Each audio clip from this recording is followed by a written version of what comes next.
Osmania university arts కాలేజీలో చదువుకుంటున్న రోజుల్లో ఇలాంటి నవల ఒకటి రాయాలని అనే ఐడియా అప్పుడు వచ్చింది. దానికి మూల కారణం ఏమిటంటే, నేను ఆర్ట్స్ కాలేజీలో చదువుకుంటున్న రోజుల్లో ఒక విపరీతమైన మానసిక సంఘర్షణకు గురయ్యాను. చాలా బాధలు పడ్డాను. నేను ఒక పల్లెటూరు నుంచి వచ్చి ఈ మహానగరానికి వచ్చేటప్పటికి ఈ పల్లెటూరి వాతావరణానికి ఈ మహానగరపు వాతావరణానికి అడ్జస్ట్ కావడం నాకు చాలా కష్టమైంది. అట్లాగే నేను హాస్టల్లో ఉన్నప్పుడు నా చుట్టూ ఉన్న విద్యార్థులను చూసినప్పుడు, అలాగే నా పరిస్థితిని చూసినప్పుడు ఒక రకమైనటువంటి మానసిక వైక్లభ్యానికి గురయ్యాను. ఇవన్నీ కూడా ఒకరోజు పర్టికులర్గా ఒకరోజు చాలా బాధాకరమైన సంఘటనలు జరిగినాయి.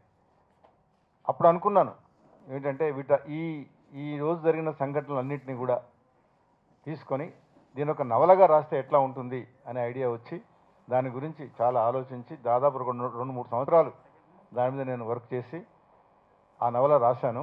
69లో ఆ నవల వెలుగు చూసింది. అంటే ఇప్పుడు దాదాపు 45 సంవత్సరాలు అయింది.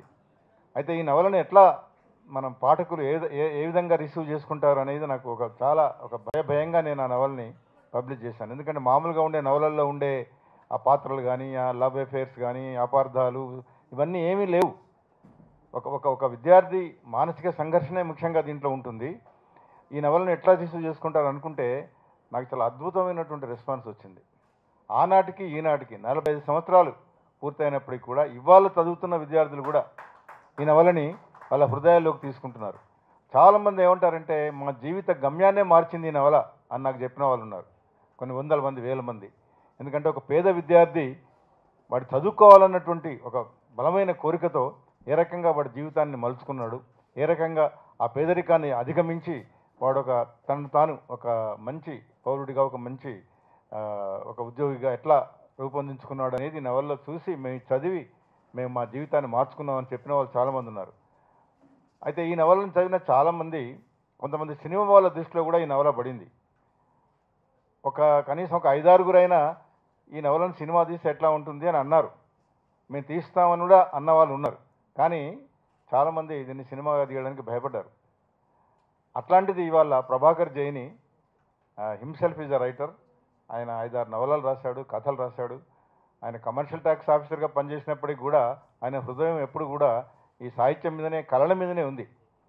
అందుకని ఆయన ఇవాళ ఈ నవలని సినిమా తీస్తానని ఒక సాహసోపేతమైన నిర్ణయం తీసుకున్నాడు. ఆయన ఆ నిర్ణయం తీసుకొని దాన్ని అమలు చేశాడు. అది గొప్ప విషయం. చాలామంది మేము సినిమా తీస్తామన్న వాళ్ళు ఉన్నారు, కానీ తీసి దాన్ని చూపించిన వాళ్ళు ఎవరు లేరు. అట్లాంటిది ఇవాళ మన ప్రభాకర్ జైని ఇంత సాహసోపేతమైన నిర్ణయం తీసుకొని ఈ సినిమాను పూర్తి చేసి ఒక భాషలో కాదు, నాకు చాలా నచ్చిన విషయం ఏంటంటే ఆయన హిందీ, తమిళ్, మలయాళం, ఆఖరికి ఇంగ్లీష్లో కూడా ఆయన డబ్ చేసి దీన్ని 5 భాషల్లో రేపు విడుదల చేయబోతున్నాడు. చాలా చాలా చాలా గొప్ప విషయం. తర్వాత నాకు బాగా నచ్చిన విషయం, ఈ సినిమా షూటింగ్ అప్పుడు నేను 4-5 సార్లు వెళ్ళాను నేను. ఆయన ఆర్ట్స్ కాలేజీలో ఒక 5 రోజుల పాటు ఈ సినిమాని షూట్ చేశాడు. నేను ఆర్ట్స్ కాలేజీలో నేను చదివాను కాబట్టి ఎక్కువ సంఘటనలు అక్కడే జరిగాయి. ఆ ఆర్ట్స్ కాలేజీ క్యాంపస్లోనే ఈ నవల జరుగుతుంది. ఈ నవలలో ముఖ్య సంఘటనలన్నీ అక్కడే జరుగుతాయి. అది ఆయన ఆర్ట్స్ కాలేజీని ఎంచుకోవడం. అయితే ఆర్ట్స్ కాలేజీ వాళ్ళు పర్మిషన్ ఇవ్వడానికి కొద్ది కష్టపెట్టారనుకోండి. మొదలు అసలు పట్టణ పర్మిషన్ ఇవ్వమన్నారు. సరే ఏదో రకంగా దాన్ని మేము మేనేజ్ చేసి అక్కడ పర్మిషన్ తెచ్చుకొని 5 రోజులు ఆయన అక్కడ షూటింగ్ చేశాడు. చాలా బాగా ఆ సీన్స్ ఆ షూటింగ్ అవుతున్నప్పుడు నేను చూశాను. చాలా బాగా వచ్చాయి అవి. తర్వాత ఇంకొకటి నాకు బాగా నచ్చిన విషయం ఏంటంటే, దీంట్లో పాత్రలు, ఇందులో ఆర్టిస్టులు అందరూ కూడా చాలా చక్కగా సరిపోయారు ఆ పాత్రలకి. ఇప్పుడు సార్ రవి పాత్ర వేసిన ఆ శ్యామ్ ఇక్కడే ఉన్నాడు. నేను రవి పాత్ర ఎట్లా ఉండాలని నేను సంకల్పించానో ఆ పాత్రను నేను ఇలా ఉండాలి, ఆ పాత్ర వేసేవాడు ఈ రకంగా ఉండాలి అనుకున్నాను. సరిగ్గా అట్లాగే ఉన్నాడు రవి. ఆ రవి పాత్ర లాంటి విమర్శని మనం పోగొట్టాలి. మంచి సినిమాలు తెలుగులో కూడా వస్తాయంటే ప్రభుత్వ సలహాదారులు, ఐఏఎస్ ఆఫీసర్, అన్నింటికన్నా మించి సాహిత్య పిపాసులు, నిండు బంగారు కొండలా కనిపించే కేవి రమణాచారి గారికి నమస్కారం. తెలుగు సాహిత్యంలో మొదటి తరంలో చైతన్య స్రవంతికి సంబంధించిన అల్పజీవి, రాచకొండ విశ్వనాథ శాస్త్రి, బుచ్చిబాబు, త్రిపురనేని గోపీచంద్ లాంటి వాళ్ళ తర్వాత ఖచ్చితంగా చెప్పదగ్గ మీరు కావాలంటే ఇంటర్నెట్లో వికీపీడియా ఓపెన్ చేసి చూడండి. 1000 ఏళ్ల తెలుగు సాహిత్యంలో ఎన్నదగ్గ కొన్ని గొప్ప రచనల్లో అంపశయ్య నవీన్ గారిది ఉందని. ఆయన ముందు నిలబడ్డమే నా దృష్టిలో నాలాంటి వాడికి చాలా గొప్ప విషయం. అలాంటి నవలని సాధారణంగా నేను కూడా సినిమాల్లో గతంలో పనిచేసిన వాడిని కాబట్టి, ఇప్పుడు పనిచేస్తూ కాస్త కూస్త ఉన్నవాడిని కాబట్టి, సినిమాకి స్క్రీన్గా తీసుకురావడం, స్క్రీన్ పైకి తీసుకురావడం అనేది మామూలు విషయం కాదు. అబ్స్ట్రాక్ట్ తోటి కూడినది. అంటే ఏమీ కనిపించదు. నీ మీద నాకు ప్రేమ ఉంది అని అన్నాం అనుకోండి, దాన్ని ఏం చెప్పలేం. అదే స్వీట్ బాక్సో లేకపోతే గులాబీ పువ్వు ఇస్తే అప్పుడు అది ప్రేమను ప్రకటించినట్టు అవుతుంది. అంపశయ్య నవలలో అలాంటి అబ్స్ట్రాక్ట్ని తీసుకొచ్చి ఆయన ఏ హృదయంతో అయితే రాశారో, ఏ అనుభవంతో అయితే రాశారో, ఏ యవ్వనపు తాలూకు ఛాయలతో రాశారో వాటిని యథాతథంగా స్క్రీన్ మీద తీసుకురావడం నిజంగా ప్రభాకర్ జైన్ గారిని సాహసం అనే చెప్పాలి. అందులో ఆయన సఫలీకృతులు అవుతున్నందుకు అభినందించక తప్పదు. మామూలుగా ఏదైనా కళాఖండంతో సినిమా ముఖ్యంగా మనము కనెక్ట్ అవ్వాలి అంటే ఐదర్ మన అనుభవం స్క్రీన్ మీద ఉండాలి, లేదా మనకి తెలియని అనుభవం ఏదో ఒకటి ఉండాలి. ఇదే సినిమా కనుక బహుశా అంపశయ్య 1990లో వచ్చి ఉంటే అప్పటి యూత్కి వాళ్ళ అనుభవాలతో కనెక్ట్ అయ్యి ఉండేది. ఇప్పటి యూత్కి అనుభవాలు లేవు, అనుభవాలు ఉన్నాయన్న భ్రమ మాత్రమే ఉంటుంది. నాకు తెలిసినంత వరకు మరదలతోటి చిన్న చిన్న సరసాలు కావచ్చు, ఎవరికీ తెలియకుండా కొద్దిగా చిన్న తాలూకు ఇంతకైనా చెప్పకూడదు లాంటివి నిజానికి వాళ్ళ యూత్కి తెలియదు. అంపశయ్య సినిమా చూస్తే వాళ్ళు ఎలా ఉండేవారా నా ముందటి తరం, ఇదా అసలైన అనుభూతి అంటే, రసజ్ఞత అంటే ఇదా, రసానుభూతి అంటే ఇదా అని కూర్చున్న ప్రతి ప్రేక్షకుడు, ముఖ్యంగా యూత్ కనెక్ట్ అవుతూ ఇందాక నా సార్ చెప్పినట్టుగా రత్తి పాత్రలోకో లేకపోతే కనుక రవి పాత్రలోకి వెళుతూ వెళ్ళే విధానం నిజంగా ఖచ్చితంగా గొప్పగా ఉంటుందని మాత్రం చెప్పవచ్చు. ఇలాంటి గొప్ప కళాఖండంలో నాకు కూడా స్థానం కలిగినందుకు, నేను కూడా ఒక పాత్ర ధరించినందుకు, ప్రతి ఒక్క వ్యక్తికి పైకి చెప్పని కొన్ని కోరికలు మనసులో ఉంటాయి. అలాంటి వాటిల్లో ఒకటేంటంటే ఒకసారి మన ఫోటో పేపర్లో పడాలని. వీటన్నిటికన్నా పెద్ద ముందుగా ఇక్కడికి విచ్చేసిన మా గొప్ప అతిథులకి మరి అలానే మీడియా మిత్రులందరికీ కూడా నా హృదయపూర్వక నమస్కారాలు. అలానే మరి ఇప్పుడు నేను ఇక్కడ స్టేజ్ పై నుంచున్నానంటే మరి నాకు ఈ అవకాశం ఇచ్చిన మన డైరెక్టర్ అండ్ ప్రొడ్యూసర్ ప్రభాకర్ జైని గారికి, మరి అలానే విజయలక్ష్మి మేడం గారికి కూడా నా హృదయపూర్వక నమస్కారాలు. అండ్ ఈ మూవీని మన ప్రభాకర్ జైని సార్ చాలా ఇష్టపడి కష్టపడి తీశారు. మరి అలానే ఇంతకుముందు మీట్లో మనం మాట్లాడుకున్నట్లు ఈ మూవీలో కావాల్సిన కొన్ని ఐటమ్స్ కానీ సార్ చాలా కష్టపడి సంపాదించి లైక్ స్విచెస్ గురించి లాస్ట్ టైం మనం మాట్లాడుకున్నాం. సో దాన్ని బట్టి మనకు అర్థమవుతుంది అంటే చాలా రియాలిటీకి దగ్గరలో, మరి అలానే అందరికీ నచ్చే విధంగా కూడా చాలా బాగా తీశారు. అండ్ నేను షూట్ చేసినప్పుడు కూడా నేను చాలా గమనించాను, నాకు చాలా ప్రోత్సాహాన్ని ఇచ్చారు. మీ అందరికీ తెలుసు జనరలీ నేను అంటే యూట్యూబ్ షార్ట్ ఫిల్మ్స్ అదేవిధంగా అందరికీ తెలుసు, కానీ నేను కూడా చాలా వెయిట్ చేశాను. అంటే మనకి లైక్ మూవీలో ఏదైనా ఆఫర్ వస్తే బాగుండు, మన యాక్టింగ్కి స్కోప్ ఉండి గుర్తుపట్టేలాగా అని. సో ఈ క్యాంపస్ అంపశయ్య మూవీలో నేను ఒక కొంచెం సేపు ఉండే క్యారెక్టర్ చేశాను, కానీ ఆ కొంచెం సేపట్లోనే 2 రకాల వేరియేషన్స్లో నన్ను చూపించారు. అండ్ చాలా సరికొత్తగా అనిపించింది, చాలా థ్రిల్లింగ్గా అనిపించింది. అందరూ కూడా మూవీ చాలా బాగా నచ్చుతుంది. అండ్ నేను మనస్ఫూర్తిగా చెప్తున్నాను, ఈ సినిమా మంచి హిట్ అయ్యి మనందరం మళ్ళీ సక్సెస్ మీట్లో తప్పకుండా కలుసుకుంటాం. అండ్ నాకు ఈ అవకాశం ఇచ్చిన పెద్దలందరికీ కూడా చాలా ధన్యవాదాలు. నంది టీవీలు జరిగినప్పుడు, నంది ఫిల్మ్ జరిగినప్పుడు మా జ్యూరీ మెంబర్ ఆయన. అంటే ఒక జ్యూరీ అంత బ్యాక్గ్రౌండ్ ఉన్న ఒక నావలిస్టు ఒక 100 సినిమాలు చూసి దాంట్లో చేయడానికి ఎట్లాంటి డెసిషన్ ఇవ్వగలనేది కరెక్ట్ జడ్జిమెంట్ ఇచ్చి ఆయన అపాయింట్ చేశారు ఆ రోజుల్లో. నేను చెప్పేది ఏంటంటే రాను మంచి నవలని సినిమాగా తీయండి. సినిమాటిక్ ఫామ్ కొంచెం కష్టమే, సార్ చెప్పినట్టు ఇందాక విజువలైజేషన్ ఇది సంభవ్ ప్రాబ్లమాటిక్. నేను సెన్సార్ బోర్డు మెంబర్గా కొన్ని 100 సినిమాలు సెన్సార్ చేశాను.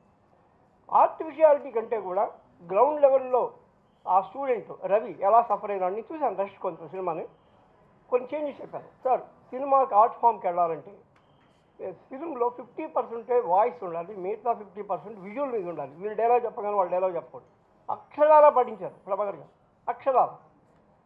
అప్పుడు నేను చెప్పాను, సార్ ఈ సబ్జెక్టు నవీన్ గారు రాసిన థాట్ ఈ మలయాళం లాంటి చోటకి వెళ్తే సూపర్ హిట్ అవుతుంది సార్ బొమ్మ. అనగానే ఆయన వెంటనే నా మాట మీద మలయాళంకి చేశారు. ఏంటంటే సార్ చిన్న విన్నపం రమణాచారి గారు, ఇలాంటి సినిమాలు వచ్చినప్పుడు ప్రభుత్వం కమర్షియల్గా ఓకే అవుతాయా లేదా సెకండరీ విషయం. అవి సినిమా మౌత్ టాక్ మీద నడుస్తుంది కానీ వాల్ పోస్టర్ మీద ఉన్న వాటి మీద నడవదు. ప్లస్ మీడియా వాళ్ళు ఎక్కువ కనుక దాన్ని కానీ ఎలివేట్ చేసి as great novel has become a good film అని వాళ్ళు ఎలివేట్ చేయగలిగితే media will play more role than anything else on the earth. కాదు, as a media man I'm saying seeing is believing. మీరు పుస్తకంలో రాస్తే పక్క వాళ్ళకి మీకు తప్పితే పక్క వాళ్ళకి చెప్పగలరు అంతే. బట్ ఒక్క ఛానల్లో ఒక్కసారి వచ్చిందంటే కొన్ని లక్షల మంది చూస్తారు.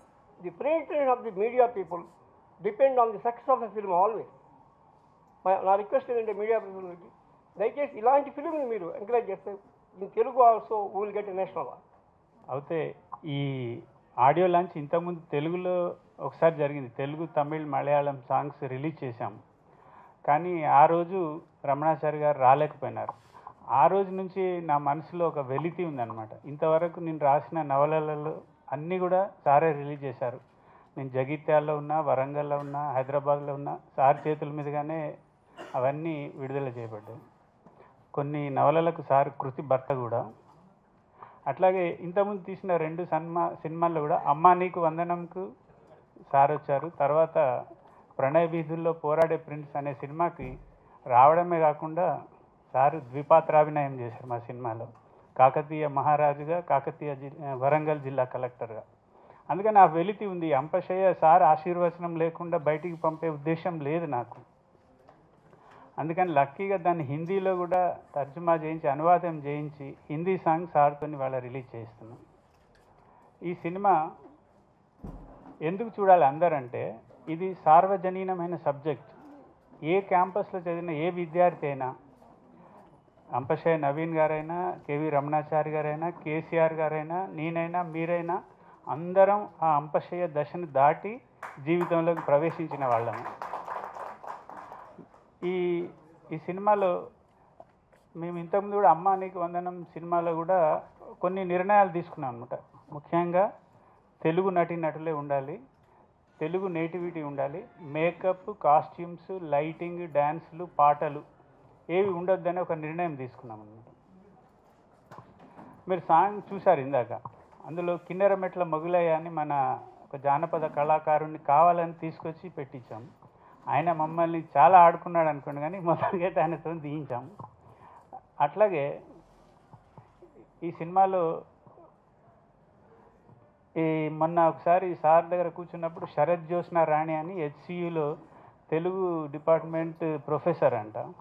అక్కడ ఉన్న వాళ్ళు చెప్పారు, ఇట్లా అంపశయ్య నవల తీస్తున్నారు, రవి పాత్ర ఎవరు వేస్తున్నారు సార్ అని అడిగి, రత్తి పాత్ర ఎవరు వేస్తున్నారు అంటే, అట్లా పాత్రలతోటి ఐడెంటిఫై అయిపోయి వాళ్ళని ఓన్ చేసుకున్నారనమాట. వాళ్ళ మనసుల్లో ఒక పాత్ర ఉండిపోతుంది, రవి అంటే ఇట్లా ఉండాలి, ఈ సంఘటన ఈ విధంగా ఉండాలని వాళ్ళు ముందు నుంచి ఫిక్స్ అయిపోయి ఉన్నారనమాట. వాళ్ళ అంచనాలకు ఏ మాత్రం తగ్గకుండా, ఇంకా చెప్పాలంటే వాళ్ళు ఊహించిన దానికంటే గొప్పగా, అంటే మన మనసులో ఒకళ్ళు ఒక రకంగా ఊహించుకుంటారు, ఇంకొక రకంగా ఊహించుకుంటారు. కానీ అందరికీ ఆమోదయోగ్యమైన ఒక పాత్రను సృష్టించి అందులో ఒక నటుని వాళ్ళు ముందు నుంచి ఫిక్స్ అయిపోయి ఉన్నారనమాట. వాళ్ళ అంచనాలకు ఏ మాత్రం తగ్గకుండా, ఇంకా చెప్పాలంటే వాళ్ళు ఊహించిన దానికంటే గొప్పగా, అంటే మన మనసులో ఒకళ్ళు ఒక రకంగా ఊహించుకుంటారు, ఇంకొక రకంగా ఊహించుకుంటారు. కానీ అందరికీ ఆమోదయోగ్యమైన ఒక పాత్రను సృష్టించి అందులో ఒక నటునితోటి నటింపజేస్తే చాలా అద్భుతమైన ఫీలింగ్ కలిగింది. సార్ అంపశయ్య నవీన్ గారు కూడా నాకంటే ఎక్కువ ఆతృత ఉంది సార్కి, సినిమా ఎట్లా వస్తుంది, అవుట్పుట్ ఎట్లా ఉంటుందని. చాలాసార్లు పాపం హైదరాబాద్ నుంచి కష్టపడి, వరంగల్ నుంచి కష్టపడి వచ్చారు. వరంగల్లో షూటింగ్ అయినప్పుడు వచ్చారు. సార్ మీద ఒక చిన్న సీన్ కూడా షూట్ చేశాము. అట్లాగే ఇందులో శ్యామ్ ఇప్పుడు ఇందాక పరిచయం చేసినాం కదా, మీరు అతనికి ఇక్కడ ఉన్న పోస్టర్కి అసలు ఏ మాత్రం సంబంధం లేదండి. అంటే ఇంత బరువైన పాత్రను త్రూ అవుట్ మెయింటైన్ చేయాలి, దాన్ని మోయాలి, ఆ భారాన్ని మోయాలని అంటే ఆ గడ్డం పాపం 3 నెలలు అట్లాగే ఉంచుకున్నాడు. వేరే సినిమాలకు అవకాశం వచ్చినా పోకుండా గడ్డాన్ని మాత్రం ఉంచి మాకు చాలా కోఆపరేట్ చేశారు. ఈ సినిమాలో అందరికీ ఆప్యాయంగా ఒక విధమైన అటాచ్మెంట్ కలిగిన పాత్ర రత్తి పాత్ర అన్నమాట. ఆమె పావని రాలేకపోయింది ఇవాళ, కానీ చాలా అద్భుతంగా నటించింది. ఒక్కొక్క అమ్మాయి just intermediate final year exams రాసింది అమ్మాయి మొన్ననే. మనం ఆ అమ్మాయిని 14 ఏళ్ల వయసు నుంచి 26 ఏళ్ల వయసు వరకు ఆ గ్రోత్ చూపించామంటే it's a travel from 14 years to 26 years. చిన్నప్పుడు ఒక పసిపిల్ల దగ్గర నుంచి జీవితంలో మోసపోయి ఒక వేశ్య పాత్రగా మారి ప్రాణాలకు సైతం లెక్క చేసేంత స్టేజ్కి వచ్చిందనమాట. ఆ పాత్రను ఆమె అద్భుతంగా పోషించింది. అలాగే ఇందులో ఈ సినిమాను నేనైతే సుమారు ఒక 100 సార్లు చూశానండి. కానీ ఒక్కొక్క స్టేజ్ అంటే ఎడిటింగ్ అయినాక, డబ్బింగ్ అయినాక, ఆర్ఆర్ అయ్యాక, డిఏ అయ్యాక, మళ్ళీ సౌండ్ ఎఫెక్ట్స్ అయ్యాక, చివరిగా మొన్న చూసాము. అందులో ఒక అద్భుతమైన 2 విషయాల వల్ల ఆ సినిమా చాలా గొప్పగా తయారైంది. అంటే ప్రతి దర్శకుడు అదే చెప్తుంటాడు. అంటే మాది కమర్షియల్ కాదు కాబట్టి నేను చెప్పాల్సిన అవసరం లేదు. ఇందులో ఆర్ఆర్ రికార్డింగ్ ఘంటసాల విశ్వనాథ్ గారు, please come sir. Ghantasala Viswanath గారు ఎంత అద్భుతమైన మ్యూజిక్ ఇచ్చారంటే, నేనంటే ఓకే, నేను రచయితని కాబట్టి ఓకే, నాతో పాటు కెమెరామెన్ రవికుమార్ గారు, ఒక లాయర్ గారు ఉన్నారు వాల్మీకి గారు, తిరుపతి రెడ్డి గారు, వీళ్ళైతే వాళ్ళందరికీ ఆ సినిమా చూసి బయటకు వస్తుంటే కళ్ళ నిండి నీళ్లు గారినాయి అనమాట. అంటే మనం ఒక ప్రొఫెషన్లో ఎన్నో ఏళ్ళుగా చేస్తున్న వాళ్ళకి అంత సున్నితమైన భావాలను కలిగించేంత గొప్ప ఆర్ఆర్ను ఘంటసాల విశ్వనాథ్ ఇచ్చారు. Thank you very much sir. I congratulate you on the dais. అట్లాగే ఈ సినిమాలో కొన్ని పరిమితులు ఉన్నాయి, మాకు బడ్జెట్ పరిమితులు. ఆ పరిమితుల్లోనే మనకు అద్భుతమైన నాకు చాలా నమ్మకం ఉంది. అంటే గర్వం కాదు, నాకు ఆత్మవిశ్వాసం. మన తెలుగు యొక్క కమర్షియల్ ఫార్మాట్ సినిమాల ప్రభంజనం లోపల ఇది నిలిచి ఉంటే చాలా అదృష్టం, నిలవకపోయినా మిగతా భాషల ద్వారానైనా దీన్ని గొప్ప సినిమాగా తీర్చిదిద్దుతామని హామీ ఇస్తున్నాను. థ్యాంక్ యూ, ధన్యవాదాలు. నేనెంతో అభిమానించేటువంటి రచయిత శ్రీ అంపశయ్య నవీన్ గారికి దాదాపు 40 ఏళ్ల తర్వాత మళ్ళీ ఇక్కడ కలుసుకున్నటువంటి గౌరవనీయులు పెద్దలు శివకుమార్ గారికి, శ్రీ ప్రసాద్ గారికి, ఈనాటి కార్యక్రమానికి కర్త కర్మ క్రియ ఒక మంచి భావుకుడు, ఒక మంచి రచయిత, ఒక మంచి పరిపాలనా దక్షుడు, సినిమా రంగం వైపుకు మళ్ళీ ఒక మంచి ప్రొడ్యూసరు, ఒక డైరెక్టర్గా రూపాంతరం చెందినటువంటి చిరంజీవి ప్రభాకర్ జైని, శ్రీమతి ప్రభాకర్ జైని గారికి, అలాగే ఇప్పుడే ఈ సినిమాలో ఒక పాత్ర వహించినానని చెప్పినటువంటి చిరంజీవి స్వాతినాయుడు గారికి, అలాగే శ్రీ ఘంటసాల విశ్వనాథ్ గారికి, కెమెరామ్యాన్ రవికుమార్ గారికి, ఇవన్నీ ఒక ఎత్తైతే అసలు ప్రభాకర్ జైని ఇలా అద్భుతంగా ఎదగాలి అనేటువంటి వాంఛతో ఎప్పటికప్పుడు ఇంట్లో దీపం వెలిగించేటువంటి శ్రీమతి ప్రభాకర్ జైని గారికి, ఆమె అనుకోకపోతే ఇవన్నీ ఇన్ని రకాలుగా విజయాన్ని సాధించలేడు. అలాగే ఇంతకుముందు ప్రార్థనా గీతాన్ని ఆలపించినటువంటి చిరంజీవి బృందకి, వ్యాఖ్యాత్రి చిరంజీవి गायत्री మీకు అందరికీ నమస్కారం। आज मैं बहुत खुश हूँ क्योंकि आज ये कांटों की शैया नावल के अनुसार जो कैंपस ऑडियो रिलीज हुआ है वो ऑडियो कैंपस रिलीज करने में मुझे भागस्वामी बनाने में मैं बहुत ही संतुष्ट हूँ और बहुत खुश हूँ। मैं बहुत आभारी हूँ प्रभाकर जैनी कपल को। Thank you Prabhakar Jaini. నాకు ప్రభాకర్ జైనికి మధ్య ఉండేటువంటి అనుబంధం చాలా గొప్పది।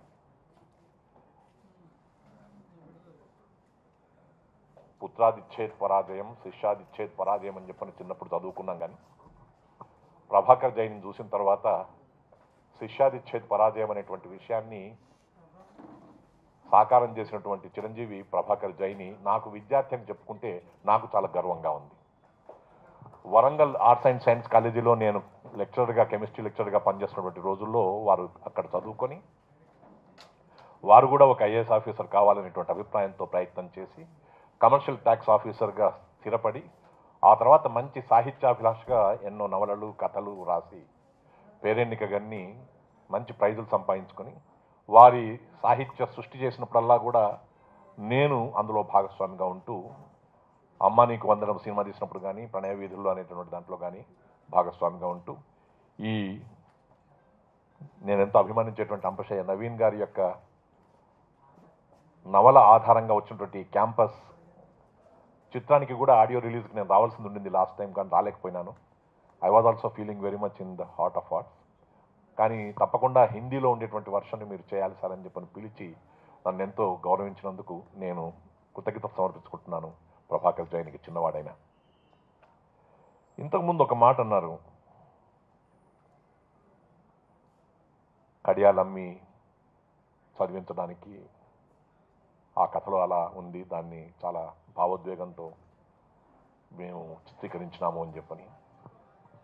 అంపశయ్య నవీన్ గారు మాట్లాడేటప్పుడు కూడా గ్రామంలో ఉండి ఈ నాగరికత ఉండేటువంటి నగరానికి వచ్చి ఇమడలేక అడ్జస్ట్ కాలేక ఎలా బాధపడ్డామనేటువంటిది దాదాపు 46 ఏళ్ల క్రితం తీసినటువంటి నవల, రాసినటువంటి నవల ఎలా ఉంటుందో అని చెప్పినటువంటి భావాన్ని ఆయన చెప్తే, ఇవాళ ప్రభాకర్ జైని చెప్పిన,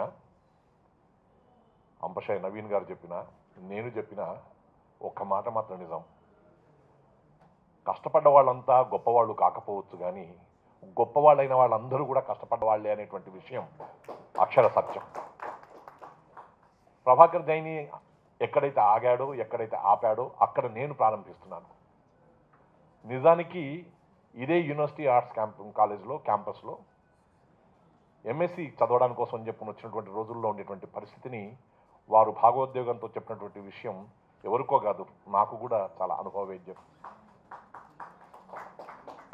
నేను కాదు, నాలాంటి వాళ్ళు చాలామంది ఈ ప్రపంచంలో గొప్పవాళ్ళైనటువంటి వాళ్ళందరూ కూడా చిన్నప్పుడు కానీ, చదువుకునేటప్పుడు కానీ, ఒక వయసులో ఉన్నప్పుడు కానీ చాలా కష్టపడి ఒక లక్ష్య సాధన కోసం చెప్పిన ప్రయత్నం చేసేసి సంకల్ప శుద్ధితోని సంకల్ప సిద్ధిని పొందినటువంటి వాళ్ళే తప్ప ఏదో ఆలోచించేసేసి ఎప్పుడో ఊహకొచ్చేసేసి నేను ఇప్పుడు ఐఏఎస్ అవుదాం అనుకుంటున్నానని చెప్పని ఎక్కడో బంజారా హిల్స్లో కూర్చొని లేకపోతే జూబ్లీ హిల్స్కి పోయి ఓ విమానం ఎక్కి రావు ట్యూటోరియల్స్లో చేరి అక్కడి నుంచి దిగి మళ్ళీ ఇక్కడ ఏదో రాద్దాం అనుకుంటున్నాను, కానీ ఫస్ట్ అటెంప్ట్ రాలేదు నాకు, తర్వాత చూద్దాం అనుకుంటున్నాను, ఇప్పుడు రెండో అటెంప్ట్ చేస్తున్నాను. ఇట్లా అనుకునే వాళ్ళలో ఎప్పుడు కూడా వాళ్ళు గెలుస్తారనో గెలుపు పొందుతారనో అనేటువంటి అభిప్రాయం తక్కువగా ఉంటుంది.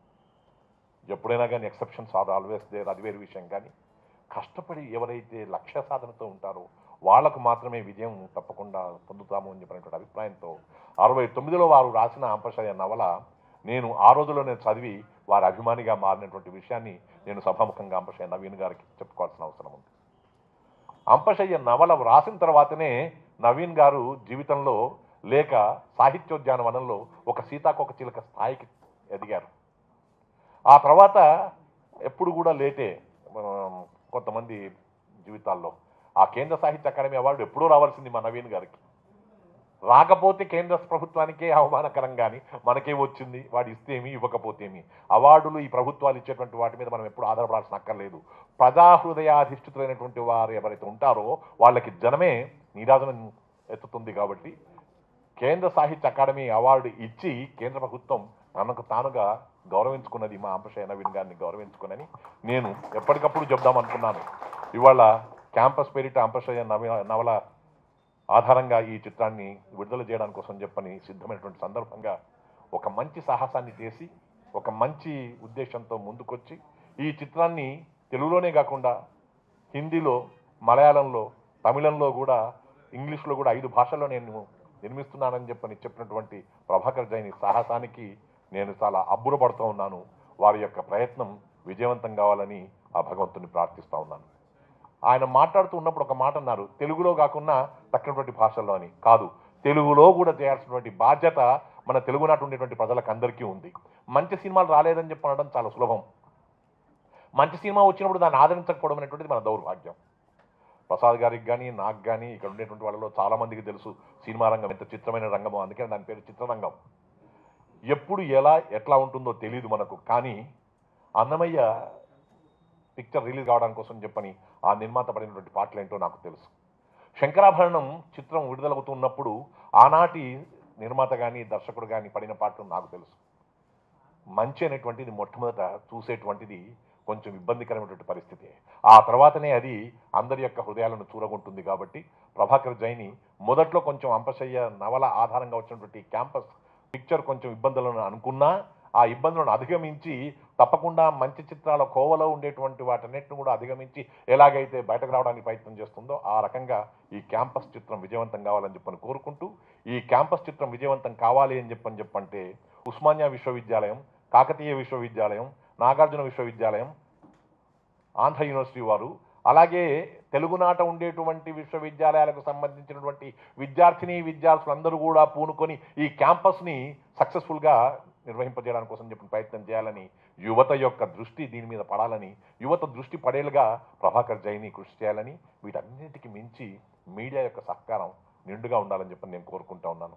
మీడియా వారు ఎంతసేపటికి 7 కోట్ల రూపాయలు, 15 కోట్ల రూపాయలు, 100 కోట్ల రూపాయలు, 150 కోట్ల రూపాయలతో సినిమాలు తీసేటువంటి వారి యొక్క దృష్టిలో వారు ఎక్కువగా ఉండడానికి కాకుండా, డబ్బు ముఖ్యం కాకుండా ఆశయం ముఖ్యంగా, డబ్బు ముఖ్యం కాకుండా లక్ష్యం ముఖ్యంగా ఉండేటువంటి సినిమాలను కూడా మీడియా వారు తప్పకుండా ఆదరిస్తే తెలంగాణ బిడ్డ అయినటువంటి ప్రభాకర్ జైని ఈ ఉస్మానియా యూనివర్సిటీ క్యాంపస్ని దృష్టిలో పెట్టుకొని క్యాంపస్ సినిమా తీసినటువంటి ఈ సందర్భంగా మీడియా యొక్క సహకారం నిండుగా ఉండాలని చెప్పని నేను మీడియా మిత్రునిగా మిమ్మల్ని అందరినీ కూడా అభ్యర్థిస్తున్నాను. ఈరోజు నాకు ఎంత ఆనందంగా ఉంది అంటే, నేను చదువుకున్నటువంటి క్యాంపస్ ఉస్మానియా క్యాంపస్, నేను ఒక లెక్చరర్గా పనిచేసినటువంటి క్యాంపస్ ఉస్మానియా క్యాంపస్, నేను ఒక వ్యక్తిగా ఒక వ్యక్తిత్వాన్ని రూపుదిద్దుకోవడానికి ఆధారమైనటువంటి క్యాంపస్ ఉస్మానియా క్యాంపస్. ఆ ఉస్మానియా క్యాంపస్లో ఎదిగి నేను ఒక ఉస్మానియన్ అనేటువంటి రీతిలో గర్వంగా ఉండుకునేటువంటి పరిస్థితుల్లో ఇవాళ తెలంగాణ ప్రభుత్వ సలహాదారుగా నిలబడడానికి కావలసినటువంటి జీవితాన్ని, వ్యక్తిత్వాన్ని అందించినటువంటి ఆ ఉస్మానియా క్యాంపస్ ఆధారంగా ఈ సినిమాను తీసి క్యాంపస్ని మనకు అందిస్తున్నటువంటి ప్రభాకర్ జైని దంపతులను ఆశీర్వదిస్తూ, ఇందులో పాల్గొన్నటువంటి హీరోగా శ్యాముక్ కానీ, తర్వాత మరో నాయికగా ఉన్నటువంటి పావని గారికి కానీ, ఇతర కళాకారులకు, తర్వాత నటీనటులకు, మా ఆకేళ్ల రాఘవేంద్రకి, అలాగే సంగీతాన్ని అందించినటువంటి ఘంటసాల విశ్వనాథ్కి, కెమెరామ్యాన్ యొక్క పనితనం అది చాలా గొప్పగా ఉంటుంది. సన్నగా ఉండేటువంటి వాడిని లావుగా ఉండేటువంటి వాడిని సన్నగా, నన్ను చూపించమంటే ఎలా చూపిస్తాడో తెలియదు రవికుమార్, కానీ తప్పకుండా మన ప్రసిద్ధుడైనటువంటి కెమెరామ్యాన్కి అది చాలా సాధ్యమవుతుంది. ఏం లేదు, అబ్డామినల్ పోర్షన్ చూపించకపోతే చాలు, మీరు గొప్పవారైపోతారు. అందుకని ఏదైనా అందరి యొక్క సమిష్టి కృషి వల్ల ఈ చిత్రం విజయవంతం కావాలని చెప్పని మరొకసారి కోరుకుంటూ, ప్రభాకర్ జైని దంపతులకు నా శుభాకాంక్షలు తెలుపుకుంటూ, అంపశయ్య నవీన్ గారికి నమస్కరిస్తూ సెలవు. దాన్ని మీరు అందరూ సినిమాలో చూడొచ్చు. సో నాకు సంబంధించి దీనికి సంబంధించిన వివాదం ఇక్కడితో పూర్తయిపోయిందని నేను అనుకుంటున్నాను. ఇంకా చేయాలనుకుంటే నేను దీని గురించి మాట్లాడేదేం లేదు. కాబట్టి దూరేశారు ఒక 5 మంది. ఏంటి కాంగ్రెస్ గవర్నమెంట్ డైలాగ్ లాగా ఉన్నాయన్నాడు. అందరూ కంగారు పడ్డారు. షూటింగ్ ఆగింది. నేను అడిగా, ఏమయ్యా